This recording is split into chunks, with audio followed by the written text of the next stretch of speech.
যার শোলের মধ্যে জড়াইয়া আমি খাদিজার শোলের মধ্যে পেঁচাইয়া তারপর আপনি আমাকে কবরের মধ্যে রাখবেন। আল্লাহ নবী ডাকতে বলেন, খাদিজা তুমি আমার কাছে দ্বিতীয় নাম্বারে এমন কি চাও? আম্মা জান খাদিজা রাদিয়াল্লাহু তাআলা না বললেন, ইয়া রাসূলুল্লাহ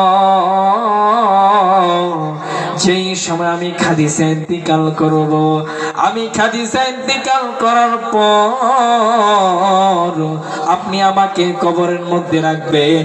কবরের মধ্যে রাখার পর আপনি কবরের পাশ দিয়ে কিছুক্ষণ হাঁটবেন।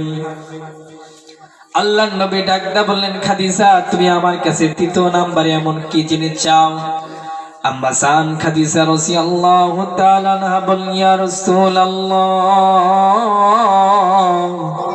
ও গো নবীজি যেই সময় আমি খাদিজা ইন্তিকাল করব, আমি খাদিজা ইন্তিকাল করার পর আপনার হাত দিয়ে আপনি আমাকে কবরের মধ্যে রাখবেন। কবরের মধ্যে রাখার পর যেই সময় কবরের পাশ থেকে সমস্ত মানুষগুলো চলে আসবে, আপনি নবী কবরের পাশে কিছুক্ষণ বসে থাকবেন।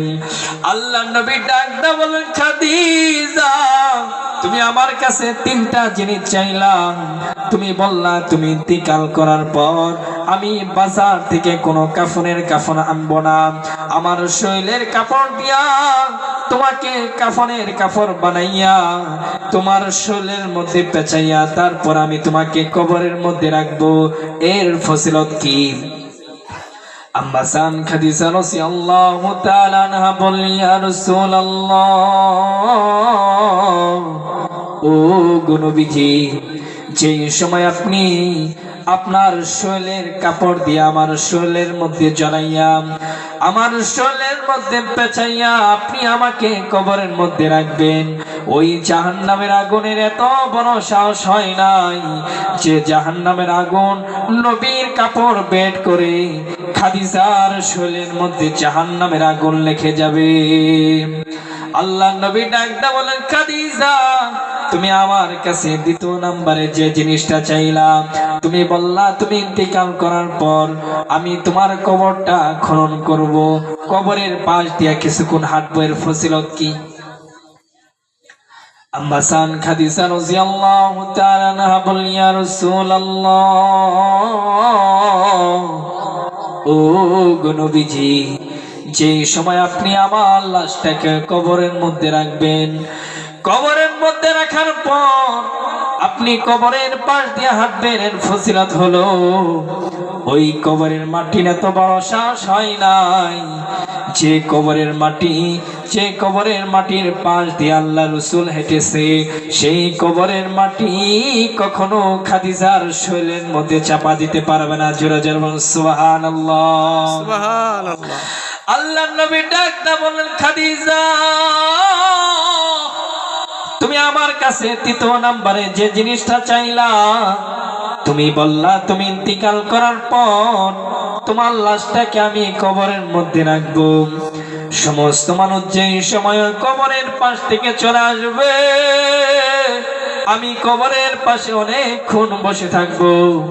এর ফজিলত কি? এর ফজিলত কি? আম্মা জান খাদিজা রাদিয়াল্লাহু তাআলা আনহা বললেন, ইয়া রাসূলুল্লাহ ও গো নবীজি যেই সময় আপনি আমার লাশটাকে কবরের মধ্যে রাখবেন, মুনকার নাকির ফেরেশতা আমাকে সওয়াল জবাব করার জন্য আসবে, আপনি নবী আমার সমস্ত সওয়াল জবাবের জবাব দিয়ে দিবেন। জোরে জোরে বলুন সুবহানাল্লাহ। আল্লাহর নবী ডাকদা বললেন, খাদিজা তুমি আমার কাছে তিনটা জিনিস চাইলা, প্রথম নাম্বারে যে জিনিসটা চাইলা তোমার শর্ত আমি পূরণ করতে পারবো, দ্বিতীয় নাম্বারে তুমি যে জিনিসটা চাইলা আমি তোমার এই শর্তটা পূরণ করতে পারবো, কিন্তু তুমি আমার কাছে তৃতীয় নাম্বারে যে জিনিসটা চাইলা রে খাদিজা, না না আমি এই শর্ত পূরণ করতে পারবো না। যে মানুষ ওই অন্ধকার কবরে যাবে সেই মানুষের অন্ধকার কবরের সওয়াল জবাব দিতে হবে। কথা বলেন ঠিক কিনা?